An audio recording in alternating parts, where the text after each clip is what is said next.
បុរសម្នាក់បានទៅមើលគូស្រករ199ដងហើយប៉ុន្តែមិនដែលមានអារម្មណ៍រំភើបឡើយហើយនារីនៅពីមុខស្លៀករ៉ូបផ្កាដ៏ស្រស់ស្អាតនិងឆើតឆាយដៃដូចជាស្បែកទន់ល្មើយស្បែកដូចជាទឹកដោះគោខាប់ពន្លឺនៃភាពក្រៀមក្រំក្នុងភ្នែកនាងកាន់តែទាក់ទាញចិត្តប៉ុន្តែមិត្តល្អរបស់គាត់បានណែនាំឲ្យគាត់បោះបង់ចោលឆាប់ព្រោះនាងបានបដិសេធអ្នកតាមសុំស្រឡាញ់ជាច្រើនអ្នកហើយប៉ុន្តែបុរសនោះមិនជឿទេគាត់បានវាយបាល់បោះដោយចេតនាឆ្ពោះទៅនារីនោះបាល់នោះហោះទៅចំតុក្បែរនាងសំឡេងភ្លាមនោះបានតាក់ទាញចំណាប់អារម្មណ៍របស់នារីភ្លាមសូមទោសគ្មាននរណាហ៊ានធ្វើបាបនាងបែបនេះពីមុនមកទេវិធីសាស្ត្រដ៏ពិសេសនេះបានធ្វើឲ្យនាងចាប់អារម្មណ៍លើក្មេងប្រុសនេះពួកគេទាំងពីរក៏ចាប់ផ្ដើមណាត់ជួបគ្នាជាលើកដំបូងស្នេហាដ៏ជ្រាលជ្រៅមួយក៏បានចាប់ផ្ដើមដូចនេះចាប់ពីពេលនោះមកមិនយូរប៉ុន្មានពួកគេក៏ស្រឡាញ់គ្នាទៅវិញទៅមកពេលដឹងថាប្អូនស្រីស្រឡាញ់បុរសក្រីក្របងប្រុសទាំងពីរសង្ឃឹមថាយេណាអាចពិចារណាដោយប្រុងប្រយ័ត្នប៉ុន្តែយេណាបានប្រាប់ពួកគេយ៉ាងម៉ឺងម៉ាត់ថាតាមពិតគាត់គឺជាគូព្រេងពិតរបស់ខ្ញុំលាសំឡេងម៉ឺងម៉ាត់របស់យេណាបងប្រុសទាំងពីរមិនបាននិយាយអ្វីទៀតទេសំណាងល្អយ៉ាកមិនបានធ្វើឲ្យនរណាម្នាក់ខកចិត្តទេគាត់បាននាំយេណាទៅផ្សងព្រេងដែលនាងមិនធ្លាប់បានជួបប្រទះពួកគេជិះយន្តហោះឆ្លងកាត់ជ្រលងភ្នំ Grand Canyon ដ៏ធំធេងជាមួយគ្នាបើកឡានឆ្លងកាត់វាលស្មៅអាហ្វ្រិកជាមួយគ្នាអង្គុយគៀកគ្នាមើលថ្ងៃលិចជាមួយគ្នាក្នុងចិត្តពោពេញដោយក្តីប្រាថ្នាចង់បានអនាគតដ៏ល្អប្រសើរមិនយូរប៉ុន្មានពួកគេក៏បានរៀបការជាប្តីប្រពន្ធហើយឆាប់នេះក៏មានដំណក់ឈាមនៃសេចក្តីស្រឡាញ់អ្វីដំណើរការទៅយ៉ាងរលូននិងស្រស់ស្រាយប៉ុន្តែនៅពេលយ៉ាកកំពុងលេងហ្វូឡាហូបស្រាប់តែជើងទាំងពីរទន់ខ្សោយហើយដួលទៅលើដីដំបូងស្មានថាគ្រាន់តែខ្វះឈាមឬអស់កម្លាំងប៉ុណ្ណោះប៉ុន្តែស្មានមិនដល់ថានៅពេលយប់គាត់មានការឈឺចាប់ខ្លាំងពេញរាងកាយដែលពិបាកទ្រាំគាត់ត្រូវដាស់មិត្តភ័ក្តិដែលកំពុងដេកលក់ឲ្យជូនទៅមន្ទីរពេទ្យនៅមន្ទីរពេទ្យចាក់ក្រៅពីអាចនិយាយបានរាងកាយទាំងមូលបានបាត់បង់ស្មារតីអស់ហើយវេជ្ជបណ្ឌិតបានប្រើដុំទឹកកកដើម្បីព្យាយាមដាស់ស្មារតីគាត់ប៉ុន្តែបានរកឃើញថាស្ថានភាពកាន់តែធ្ងន់ធ្ងរទៅគាត់ជិតស្លាប់ហើយឆាប់ដាក់ម៉ាស៊ីនជំនួយដង្ហើមឲ្យគាត់ថ្ងៃបន្ទាប់ដែលណាពស់ធំមកមន្ទីរពេទ្យពិនិត្យនាងស្មានថាគ្រាន់តែហត់នឿយពេកសម្រាប់ប៉ុន្មានថ្ងៃនឹងបានធូរស្បើយប៉ុន្តែពេលឃើញយ៉ាកពាក់ម៉ាស៊ីនជំនួយដង្ហើមខាងក្រៅហាក់ដូចជាស្ងប់ស្ងាត់ប៉ុន្តែក្នុងភ្នែកពោពេញដោយក្តីបារម្ភយ៉ាងខ្លាំងប្តីដែលកាលពីយប់មិញនៅមានជីវិតរស់រវើកថ្ងៃនេះបែរជាឈឺធ្ងន់សួស្តីសម្លាញ់សំបីតែការសួរសុខទុក្ខមួយឃ្លាក៏មិនអាចឆ្លើយតបបានទានៅធ្វើពុតជារឹងមាំសួរគ្រូពេទ្យអំពីស្ថានភាពជំងឺពាក្យពេចន៍ពីរបីឃ្លារបស់គ្រូពេទ្យធ្វើឲ្យនាងស្ទើរតែស្រក់ទឹកភ្នែកចាក់បានការជំងឺស្វិតដៃជើងដែលជាករណីមួយក្នុង10លាននាក់ក្រៅពីក្បាលអាចងាកបានបន្តិចសរសៃប្រសាទទាំងអស់បានស្លាប់ហើយសូម្បីតែការដកដង្ហើមធម្មតាក៏ត្រូវការឧបករណ៍ជំនួយដែរទានៅសួរថាតើស្ថានភាពបែបនេះត្រូវចំណាយពេលប៉ុន្មានទើបអាចជាសះស្បើយជំងឺស្វិតដៃជើងប្រភេទនេះមិនអាចព្យាបាលបានទេម៉ាស៊ីនជំនួយដង្ហើមល្អមួយអាចជួយគាត់រក្សាជីវិតបានមួយរយៈប៉ុន្តែមានពេលត្រឹមតែ 2-3 ខែប៉ុណ្ណោះនាងដកដង្ហើមធំមិនអាចទទួលយកអ្វីដែលនៅពីមុខនាងបានឡើយងាកមុខចេញដើម្បីលាក់បាំងទឹកភ្នែករបស់នាងដំណឹងអាក្រក់ដែលមកដល់ភ្លាមបានធ្វើឲ្យឪពុកម្ដាយនាងណែនាំដែរណាឲ្យបោះបង់យ៉ាកចោលស្ថានភាពបែបនេះគួរតែឲ្យគាត់ទៅដោយសន្តិឆាប់ទៅទាណាដែលមានទឹកមុខមិនបាននិយាយអ្វីឡើយគ្រាន់តែងក់ក្បាលស្ងៀមស្ងាត់ប៉ុន្តែក្នុងចិត្តរបស់យេណាតើនាងព្រមចុះចាញ់ដោយរបៀបណានាងរៃអង្គាសប្រាក់ដោយខ្លួនឯងដើម្បីបដូរយ៉ាកទៅមន្ទីរពេទ្យដែលល្អជាងមិនយូរប៉ុន្មានកូនរបស់ពួកគេក៏បានកើតមកប៉ុន្តែយ៉ាកមិនបានញ៉ាំទេបើគាត់បន្តបែបនេះគាត់នឹងក្លាយជាបន្ទុករបស់យេណាប៉ុណ្ណោះប៉ុន្តែឥឡូវនេះសូម្បីតែសមត្ថភាពសម្រាប់ខ្លួនក៏គ្មានដែររាល់ថ្ងៃមានតែសំឡេងម៉ាស៊ីនដង្ហើមនិងជញ្ជាំងជាមិត្តប៉ុណ្ណោះមើលប្រពន្ធដែលហត់នឿយនៅក្បែរគ្រែរាល់ថ្ងៃ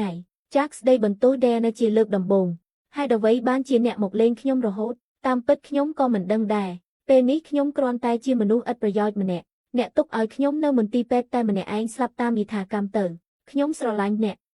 កស្នេហាធ្វើឲ្យនារីទន់ខ្សោយคล้ายជារឹងមាំឡើងកូនប្រុសដែលមានសុខភាពល្អនិងភរិយាដ៏ស្រស់ស្អាតនៅចំពោះមុខចាស់ក៏មានទំនុកចិត្តលើជីវិតវិញទានៅដើម្បីអាចមើលថែប្តីដោយផ្ទាល់ក៏បានចំណាយប្រាក់យ៉ាងច្រើនទិញកសិដ្ឋានដ៏ធំមួយហើយបានសុំឲ្យគិលានុបដ្ឋាយិកាបង្រៀនចំណេះដឹងថែទាំជំនាញការយកចិត្តទុកដាក់របស់យានៅចំពោះប្តីនាងបានធ្វើឲ្យអ្នកមើលថែនៅមន្ទីរពេទ្យរំភើបចិត្តយ៉ាងខ្លាំងទីបំផុតចាស់ក៏បានចេញពីមន្ទីរពេទ្យសម្លឹងមើលផ្ទៃមេឃពណ៌ខៀវស្រងាត់គាត់មិនដែលមានអារម្មណ៍ថាផ្ទៃមេឃស្រស់ស្អាតយ៉ាងនេះទេហើយនៅក្បែរគាត់នៅមានប្រពន្ធនិងមិត្តភ័ក្តិដែលស្រឡាញ់គាត់ពេលនេះចាស់មានអារម្មណ៍ថាមានសុភមង្គលខ្លាំងណាស់ពិតហើយគាត់ពិតជាមិនមានសំណាងគ្រប់គ្រាន់ទេមិនដូចមន្ទីរពេទ្យដែលស្ងប់ស្ងាត់ផ្ទះពោពេញទៅដោយមិត្តភ័ក្តិដែលជួយយកអាសា ហើយពេលឃើញមុខមាត់ដែលយកចិត្តទុកដាក់ជាច្រើនផ្នត់គំនិតរបស់យ៉ាកទីបំផុតក៏មានការផ្លាស់ប្ដូរខ្ញុំមានអារម្មណ៍ល្អណាស់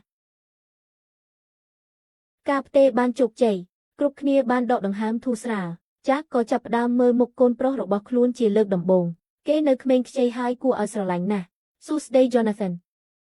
សម្លឹងមើលប្រពន្ធនិងកូនប្រុសនៅពីមុខក្នុងភ្នែកគាត់ពោពេញដោយទឹកភ្នែកហើយនៅពេលនេះតើគាត់មានហេតុផលអ្វីដើម្បីបោះបង់ជីវិតពេលយប់Dianaដាក់ក្បាលលើស្មារបស់យ៉ាកសំឡេងម៉ាស៊ីនដកដង្ហើមនៅតែយីសូហឹសនៅក្បែរត្រចៀកប៉ុន្តែលែងឬសំឡេងគ្រួតគ្រាតដូចមុនទៀតហើយទោះយ៉ាងណាថ្ងៃបន្ទាប់ពេលឆ្កែកំពុងលេងជាមួយកូនប្រុសស្មានមិនដល់ថាឆ្កែស្រាប់តែចូលទៅក្រោមគ្រែហើយបានប៉ះចំឌុយដតម៉ាស៊ីនដកដង្ហើមដោយចៃដន្យយ៉ាកហៅDianaយ៉ាងប្រញាប់ប៉ុន្តែមិនអាចបញ្ចេញសំឡេងបានបន្តិចសោះគាត់មិនចង់ស្លាប់នៅឡើយទេចង់ឃើញកូនប្រុសធំឡើងដោយផ្ទាល់ភ្នែករៀបការនឹងមានកូនមិនដឹងថាយូរប៉ុណ្ណាទេជានាទីបំផុតក៏បានកត់សម្គាល់ឃើញភាពមិនប្រក្រតីនាងប្រញាប់ដោតឌុយវិញប៉ុន្តែយ៉ាកបានឈប់ដកដង្ហើមទៅហើយនាងស្រែកហៅឈ្មោះយ៉ាកយ៉ាងអស់សង្ឃឹមបួងសួងសុំឲ្យមានអភូតហេតុសំណាងល្អយ៉ាកបានដឹងខ្លួនឡើងវិញជានាទីបំផុតក៏បានធូរចិត្តនាងបានដាក់កណ្ដឹងមួយនៅក្បែរខ្នើយរបស់យ៉ាកបើយ៉ាកត្រូវការនាងពេលក្រោយគាត់អាចប្រើក្បាលបុកកណ្ដឹងដើម្បីបញ្ចេញសំឡេងដោយការយកចិត្តទុកដាក់កាន់តែល្អិតល្អន់របស់Dianaស្ថានភាពរបស់យ៉ាកកាន់តែប្រសើរឡើងអាចនិយាយធម្មតាបានហើយពួកគេជប់លៀងនៅផ្ទះជាមួយគ្នាបរិយាកាសពោពេញដោយសំឡេងសើចសប្បាយថ្ងៃមួយគាត់ឃើញកូនប្រុសអូសរទេះទីរោគលេងតាមចន្លោះទ្វារគំនិតមួយដែលផ្លាស់ប្ដូរវាសនារបស់គាត់បានផុសឡើងក្នុងចិត្តយ៉ាកបានប្រាប់គំនិតនេះទៅមិត្តភក្តិគាត់ក្រោយពីមិត្តភក្តិស្រាវជ្រាវទាំងយប់ទាំងថ្ងៃរទេះរុញដំបូងបង្អស់របស់ពិភពលោកដែលមានម៉ាស៊ីនដកដង្ហើមក៏បានលេចចេញជារូបរាងដោយមានជំនួយពីគ្រួសារនិងមិត្តភក្តិនេះគឺជាលើកដំបូងតាំងពីយ៉ាកឈឺមកតែបានស្រូបយកខ្យល់អាកាសបរិសុទ្ធខាងក្រៅគាត់កាន់តែមានក្តីសង្ឃឹមចំពោះជីវិតនៅពេលភរិយារុញគាត់ទៅសួរសុខទុក្ខអ្នកជំងឺដែលមានវាសនាដូចគ្នាមនុស្សគ្រប់រូបនៅទីនោះមិនហ៊ានជឿ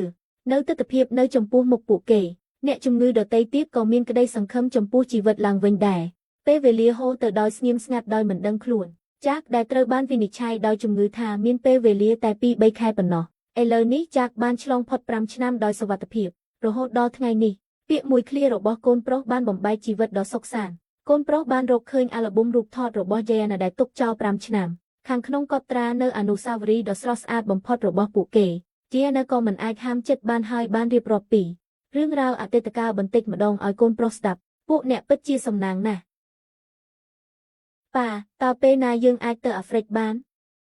សំណួរដ៏ឆ្ងល់របស់កូនប្រុសបានធ្វើឲ្យយ៉ាកនិយាយមិនចេញមួយរំពេចDianaប្រញាប់ចូលមកលួងលោមយ៉ាកនិយាយពាក្យសុំទោសគ្នាទៅវិញទៅមកការដួលរលំរបស់ភាគីម្ខាងមិនត្រឹមតែធ្វើទារុណកម្មពួកគេទាំងពីរនាក់ប៉ុណ្ណោះទេថែមទាំងកូនដែលគ្មានកំហុសទៀតផងដូច្នេះដើម្បីឲ្យកូនប្រុសមានកុមារភាពដ៏ល្អ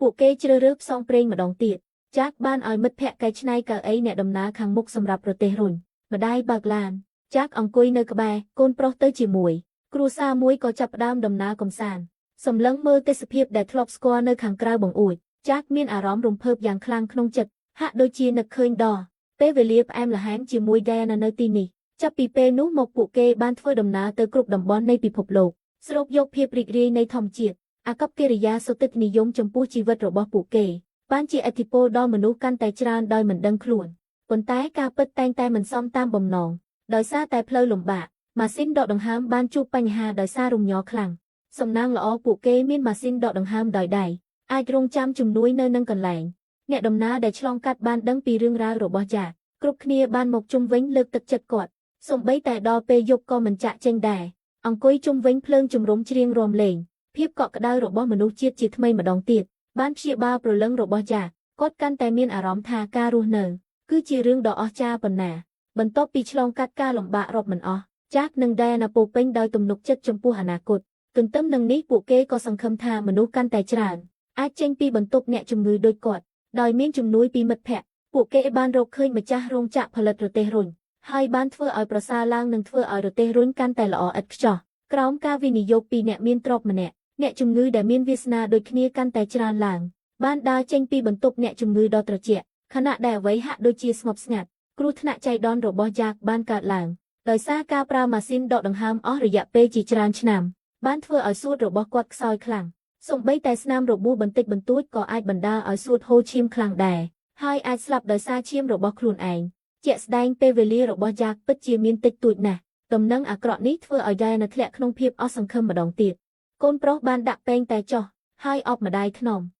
គាត់ដឹងថាពេលនេះម្ដាយត្រូវការអបសម្លឹងមើលកូនប្រុសដែលមានមាឌមាំនៅចំពោះមុខចាស់ក៏បានធ្វើការសម្រេចចិត្តដ៏សំខាន់មួយខ្ញុំគិតថាដល់ពេលដែលខ្ញុំត្រូវចាក់ចេញហើយចុះខ្ញុំវិញអ្នកនឹងមានសេរីភាពឡើងវិញហើយខ្ញុំមិនចង់ទេមិនបានទេព្រះឲ្យលោកពិតជាមនុស្សល្ងងខ្លៅម្នាក់មនុស្សល្ងងអ្នកគិតថាខ្ញុំធ្វើអ្វីអស់រយៈពេលជាច្រើនឆ្នាំនេះជីវិតរបស់អ្នកគឺជាជីវិតរបស់ខ្ញុំជាង20ឆ្នាំនៃការលះបង់ដោយគ្មានការសោកស្ដាយមិនបោះបង់ចោលគ្នាចាក់ដឹងថាប្រពន្ធគាត់បានទ្រាំទ្រច្រើនពេកហើយការចាក់ចេញរបស់គាត់គឺពិបាកទទួលយកប៉ុន្តែសម្រាប់ប្រពន្ធគាត់នឹងបានធូរស្រាលច្រើនទានៅបញ្ចេញកំហឹងមួយសន្ទុះរួចក៏រត់ត្រឡប់មកវិញនាងដឹងថាការសម្រេចចិត្តនេះឈឺចាប់ប៉ុណ្ណានាងគោរពការជ្រើសរើសរបស់យ៉ាទានៅបានអញ្ជើញញាតិមិត្តនិងមិត្តភ័ក្តិទាំងអស់ដើម្បីរៀបចំពិធីជប់លៀងចុងក្រោយក្នុងជីវិតសម្រាប់ស្វាមីនាងចាក់បានថ្លែងអំណរគុណយ៉ាងស្មោះអស់ពីចិត្តដល់មិត្តភ័ក្តិគ្រប់រូបដែលមានវត្តមាននៅចំពោះមុខគាត់មិត្តភ័ក្តិទាំងអស់ញឹមនឹងនិយាយលេងសើចប៉ុន្តែពេលងាកចេញគ្រប់គ្នាមិនអាចទប់ទឹកភ្នែកបានឡើយពួកគេដឹងថានេះគឺជាពិធីលាគ្នារបស់យ៉ាយប់មុនពេលចាក់ចេញស្ថានភាពរបស់យ៉ាកាន់តែធ្ងន់ធ្ងរទៅដើម្បីកុំឲ្យមានការសោកស្ដាយគាត់បានហៅប្រពន្ធដែលរវល់អស់រយៈពេលជាង20ឆ្នាំមកសម្លាញ់អ្នកគួរតែលែងដៃហើយខ្ញុំសង្ឃឹមថាអ្នកដឹងប៉ុន្តែគ្រប់គ្រាន់ហើយថ្ងៃបន្ទាប់ដែលណាបានហៅគ្រូពេទ្យដែលនឹងធ្វើការដាក់ថ្នាំឲ្យស្លាប់ដោយស្ងប់ស្ងាត់មកចាក់បានហៅកូនប្រុសមកក្បែរគ្រែដើម្បីនិយាយលាជាលើកចុងក្រោយគាត់មានអារម្មណ៍ថាមានកំហុសចំពោះកូនប្រុសយ៉ាងខ្លាំងប៉ុន្តែកូនប្រុសមិនដែលបន្ទោសគាត់ឡើយបន្ទាប់មកដែលណាបានមកអង្គុយក្បែរនាងញឹមនិយាយថានាងមិនបានត្រៀមសុនទ្រកថាលាគាត់ទេចាក់សើចយ៉ាងរីករាយបើប្រៀបធៀបនឹងទឹកភ្នែកគាត់ចង់ឃើញដែលណាញឹមគ្រប់ពេលវេលាច្រើនជាងអ្នកបានផ្ដល់ឲ្យខ្ញុំនៅជីវិតមួយដែលមិនអាចប្រៀបផ្ទឹមបានមិនមែនជាជីវិតដែលអ្នកស្រមៃចង់បាននោះទេមែនទេខុសគ្នាខុសពីអ្វីដែលខ្ញុំស្រមៃដែរបន្ទាប់ពីការថើបដ៏ជ្រាលជ្រៅចាក់ស្ថិតក្នុងការថ្នាក់ថ្នមដ៏ពោពេញដោយក្តីស្រឡាញ់របស់ដេណាហាក់ដូចជានឹកឃើញដល់អនុស្សាវរីយ៍ពីអតីតកាលពីការជួបគ្នាដំបូងដ៏ស្រស់ស្អាតដល់ភាពផ្អែមល្ហែមនៃការស្គាល់និងស្រឡាញ់គ្នារហូតដល់សេចក្តីស្រឡាញ់របស់កូនប្រុសចំពោះគាត់